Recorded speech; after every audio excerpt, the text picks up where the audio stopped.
Hi, and welcome to my channel where I love to do all types of DIYs, everything from home updating projects to budget-friendly DIY home decor. If these are things you're interested in, then I hope you will consider hitting that subscribe button and become part of my DIY family.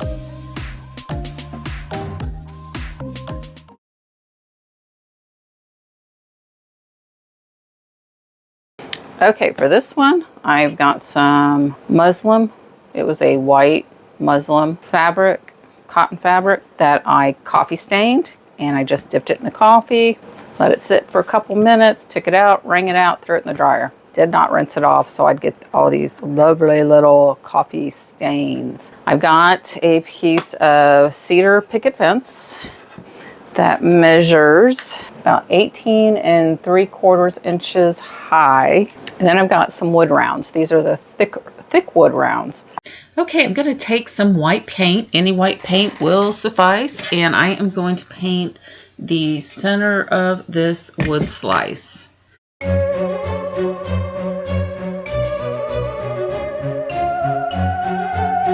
And once that white paint has had a chance to dry, I'm going to take a round sponge and I'm going to dip that in some black paint and just dab that in the center of those wood slices, making some eyes. And then I'm going to take that same black paint and I'm going to paint that picket fence board. Now on one side of the board, the front side, whichever you choose to be the front, don't paint the black all the way up to the top. Maybe go about halfway, because we want to go ahead and glue those wood pieces, wood slices down with some Gorilla wood glue or any wood glue of your choosing. But this way we'll have the two raw pieces of wood touching one another so that wood glue could adhere it permanently and it will have the best hold possible. And once we got those down and secured, we can go ahead and continue painting with that black paint. And I had to use a smaller detailed, not really a detailed brush, just a smaller paint brush to get down in between those eyes where they meet each other. Next, I'm going to take that stained muslin fabric and my 2-inch wide ruler, and I am going to just make slits. And then that way I am just going to rip where I slit that fabric. I'm just going to tear it all the way apart, and that's just going to give us 2-inch strips. But then I'm going to take the fabric strips and I'm just going to start wrapping them around what is going to be our mummy. Isn't he cute? I love those eyes. But I use some hot glue, and I will also use some staples to adhere this fabric.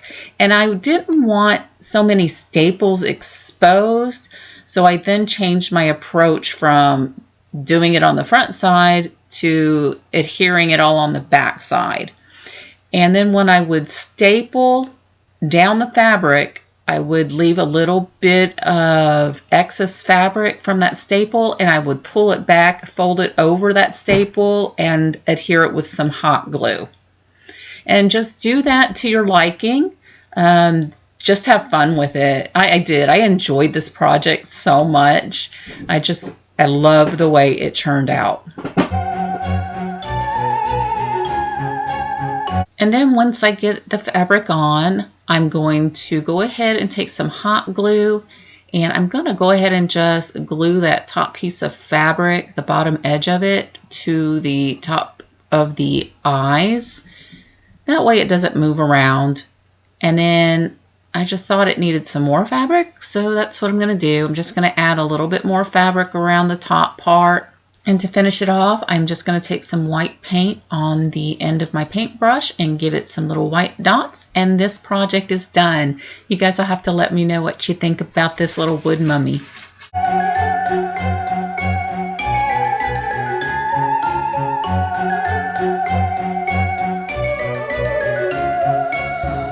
Okay, well, I thought I was recording, but I was not. I have a Dollar Tree plunger. I have already stained this with some antiquing wax. I just unscrewed it off with the plunger for now, but we are going to actually use the plunger.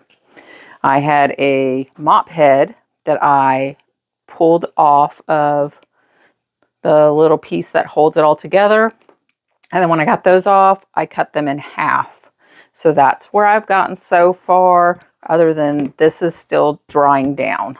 Okay, once that's dry, we can go ahead and put it back into the plunger part, or rubber piece part. Next, I'm going to gather up those mop pieces and just kind of hold them going around the stick part of the plunger. And then I'm going to take some jute twine and I'm going to tie that in place. And the first time I tied it, it was just pretty much a temporary, because I did have to use another piece to tie it a little bit more securely. Okay. Next, we're going to unravel. And I'm sure this is going to take a little bit of time, but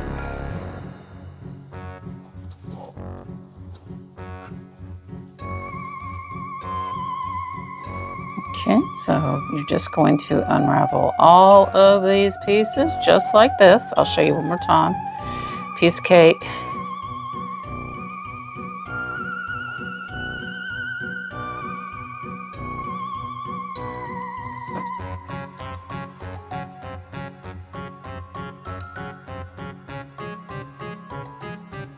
Okay, so we're just going to unravel all those pieces.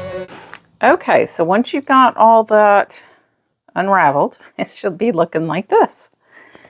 Now, I found myself trying to make the top kind of as even as I can, because I want to glue that in place. What I'm going to do is I'm going to fan these down.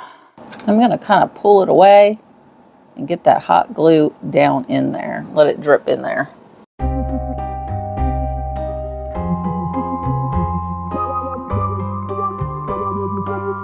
Then we can go ahead and pull that up.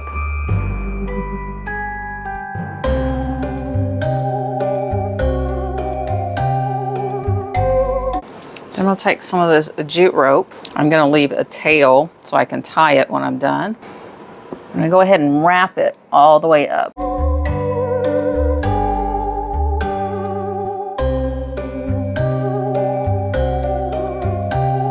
And then I'm going to take some hot glue to the top sections of that mop, and that way my jute rope will stick where I want it to. Otherwise it just falls wherever it wants to. I've got some glue on that stick, see there? And then I'm going to wrap it back around.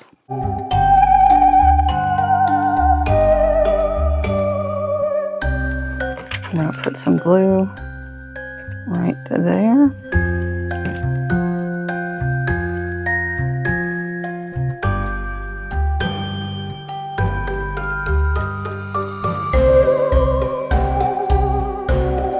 Now you've got those two ends here, and you can just either tie it together or you can finish wrapping it and then hot glue it. I am just going to tie mine. All right, and that's what you should have. I'm going to take my lighter.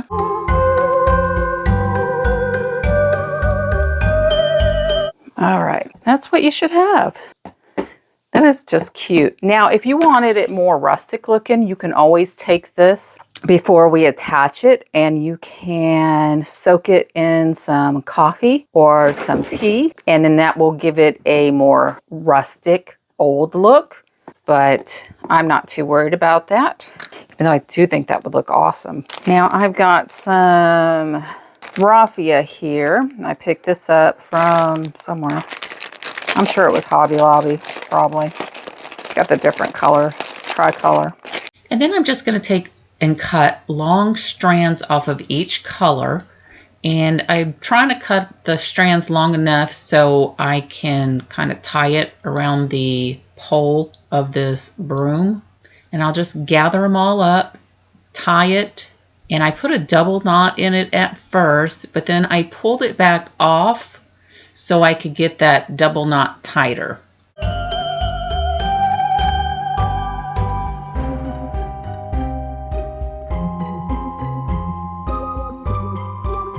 kind of want mine a little shaggy.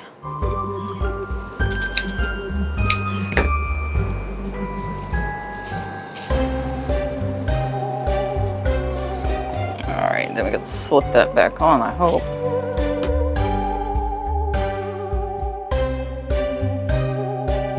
At the back, I am going to slip some hot glue up under that raffia. I've got these little Dollar Tree stickers, wood stickers. I've got one in here with this little witch. Okay, so I'm going to take some hot glue under this raffia where I tied the knot. That way I can push it down. I'm just going to kind of make this look a little bit more shabby.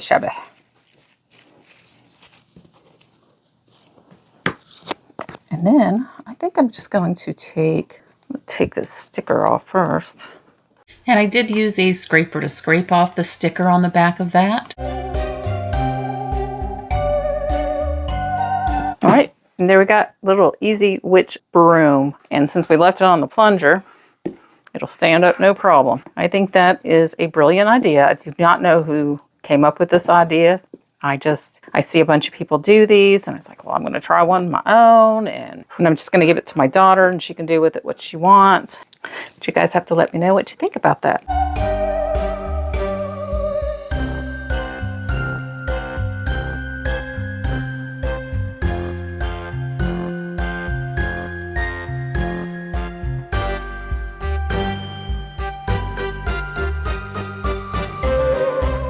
So I've got me 2 table legs, and then I've got a smaller spindle.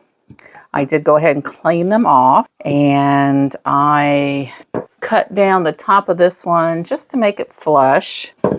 And I did the same thing to the bottom of the rounded part on that one. Like I said, just to make them flush. And then I've got some pieces of 1x boards, just in any square size that you want to use. Because what we're going to do is be attaching these like so.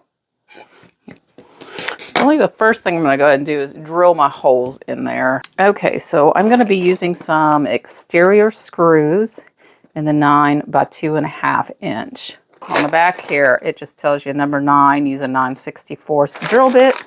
So that's what I got.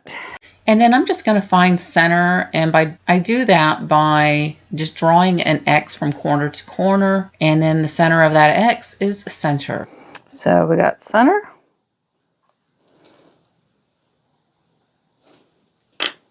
I just got an extra scrap piece of wood here. That way I don't drill into my table.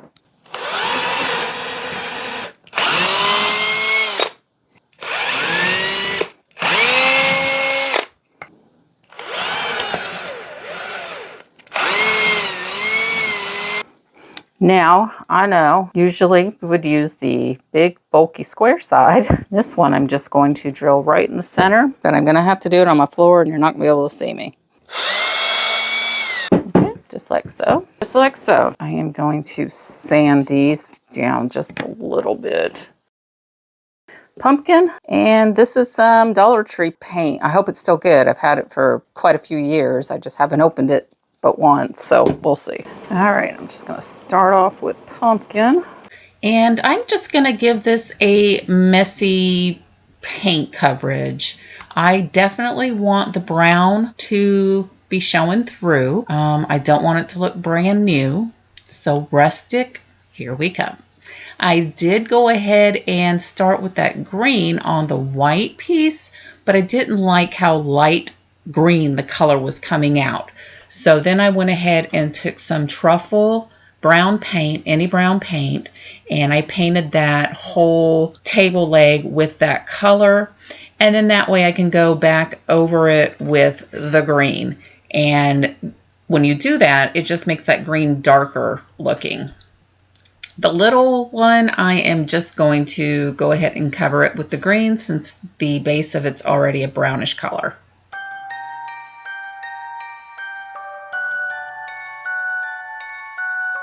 Okay, so once we got those painted, I went ahead and I just looked up some images of faces, and I just drew them out on a piece of paper just so I can get an idea of what I like. I think I did pretty good on them. So what I'm going to do is I'm going to take some carbon paper and I'm just going to put those on it. And then I'm just going to transfer those images from the paper that I sketched out onto the wood base itself. And then next I'm going to go ahead and just use some paint, and I'm going to paint over my trace marks and just have fun with this. I really enjoyed the painting part. They all turned out pretty good, I think, with the exception of the smaller one, the little witch. I struggled with that one, which you'll see coming up here in just a minute. But the pumpkin, I enjoyed that one. I think the pumpkin and the Frankenstein turned out really well. And like I said, just have fun with it. Make the faces any way you want. I was wanting to have a little bit of a scarier face. I'm probably going to be giving this to one of my daughters. She's always liking to decorate for Halloween. I think she would do it year round, which I believe she does. Don't ask me. I don't know. I don't really decorate for Halloween myself. But again, I was trying to do scary. And so this is what I came up with. Well, I didn't come up with it. These were just the images I saw online that I thought, would look decent. And then here is that tricky witch. This is where I was painting over the first time. And then I hand drew the face on there. I've got this little hat that I had picked up from the Dollar Tree. But let me show you how I did the nose. I have this piece of wood that I cut. I just had some little scrap wood, and I took my miter shears and just kind of cut it at an angle, 45-degree angle, and then I just shortened it up. And that's what I got right here. And I was thinking that would make a nice looking nose. So to keep that spindle from moving around, I'm using my little makeshift round piece holder. I usually use it when I'm making cups to put my vinyl on and keep it centered. But I'm going to draw the mouth. I wanted to have that nose there so I can draw the mouth. And instead of using a paintbrush, since this piece is so small, I decided to use a Sharpie to go over all those trace marks, or pencil marks, since I didn't trace this part. But I needed a break from that witch, so I went back to the pumpkin and I just took some little white dots and put in the eyes. And then I used that same white paint to fill in the eyes of this witch. Now, if you ask me, when I get done with this witch, to me it looks more like a warlock. I couldn't get that face right to save my life. So yes, I think it looks more like a warlock. You'll have to let me know what you guys think. I probably should have tried a simpler face, but like I said, I wanted it scary looking. And looking at the face online, I thought, oh, that looks pretty easy, but maybe not so much on this small cylinder piece of wood. But I did the best I could. Now I'm just going to take that piece of wood that we cut off for the nose and I'm going to paint it green. And I'm going to adhere it to the face using some wood glue.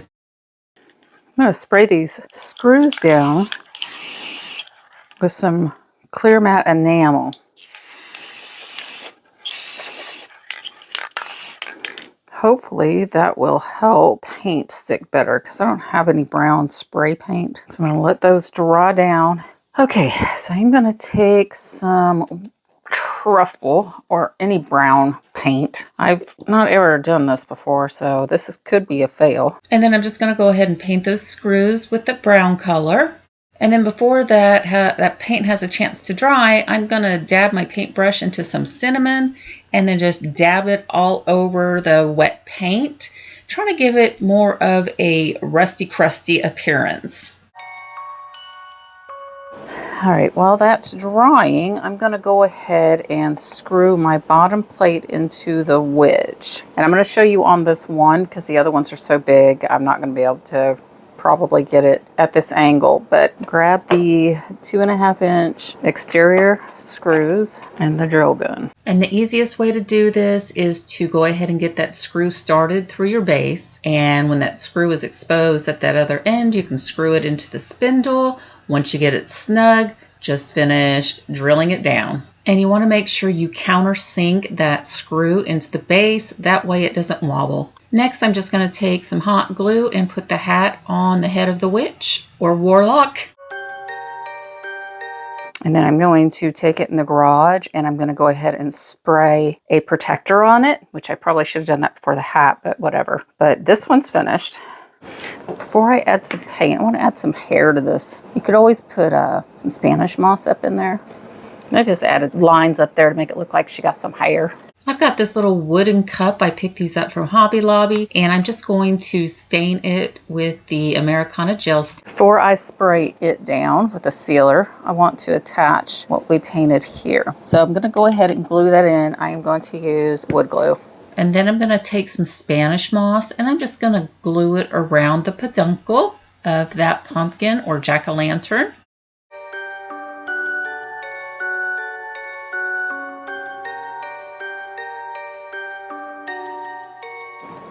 All right, and that one is finished.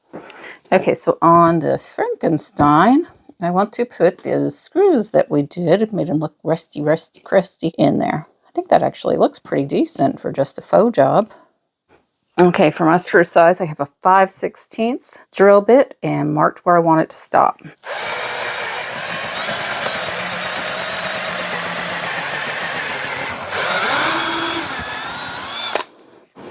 I am going to put some glue down the holes.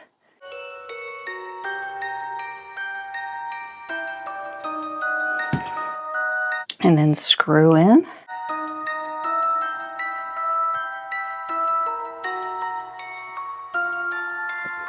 Do the same thing to the other side.